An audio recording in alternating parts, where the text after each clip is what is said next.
going thing.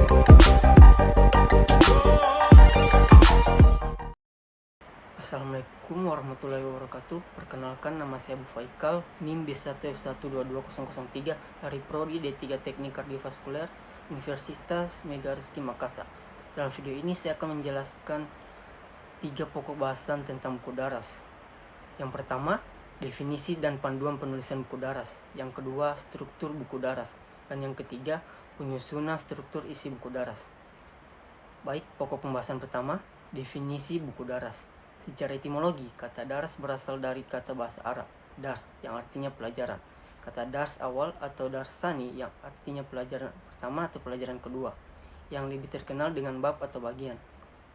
Bab atau bagian itu merupakan suatu pokok bahasan dalam suatu pelajaran. Dengan demikian, yang dimaksud buku daras di sini ialah buku-buku selain karya sastra, buku populer, biografi, terbitan pemerintah, dan lain-lain. Tetapi buku pelajaran yang bisa dipelajari di sekolah-sekolah dan perguruan tinggi. Panduan penulisan buku daras berdasarkan aturan yang telah ditetapkan oleh Organisasi Pendidikan, Keilmuan, dan Kebudayaan Perserikatan Bangsa-Bangsa atau UNESCO menetapkan 7 panduan penulisan buku daras. Yang pertama, ukuran buku daras. UNESCO menetapkan ukuran buku daras yaitu A4. Selain itu, Direktorat Jenderal Pendidikan Tinggi juga menetapkan aturan buku daras minimum ukuran buku daras yaitu A5. Kemudian yang kedua, halaman buku daras. Halaman buku daras ini minimal 49 halaman. Kemudian yang ketiga, gaya bahasa buku daras. Gaya bahasa buku daras menggunakan gaya bahasa semi-normal agar mudah dipahami dan dimengerti oleh pembaca. Kemudian yang keempat, tata penulisan buku daras. Dalam tata penulisan buku daras ini menggunakan struktur kalimat SPOK atau subjek, predikat, objek, dan keterangan.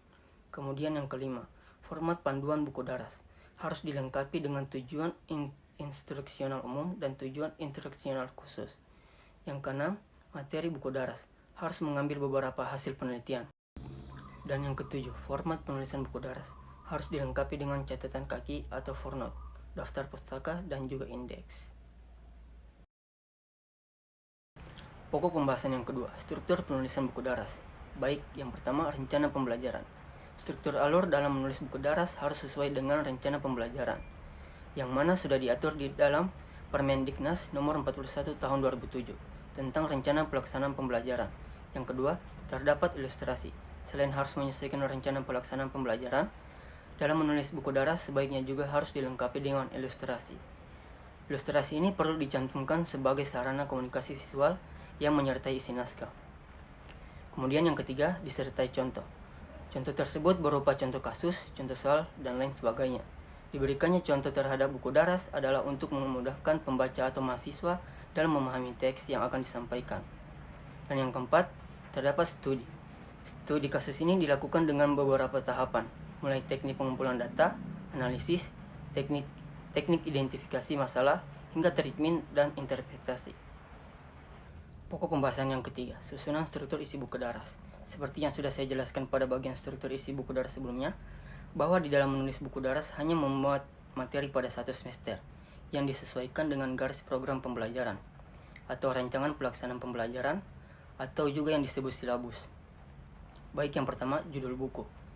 Membuat judul buku saat menulis buku daras ini juga harus menarik dan juga benar, serta sesuai dengan apa yang dibahas di dalam materi pada buku daras tersebut. Yang kedua, prakata. Berisi ucapan terima kasih penulis kepada pihak-pihak yang membantu lancarnya proses menulis buku, mulai dari menulis buku daras hingga penerbitan. Yang ketiga, bab 1 pendahuluan. Bab ini biasanya membahas mengenai materi di dalam buku daras. Kemudian yang keempat, bab 2 sampai akhir. Berisi mengenai rincian dan materi tentang isi pembahasan atau tentang mata kuliah yang ingin disampaikan di dalam buku daras. Dan yang kelima, soal.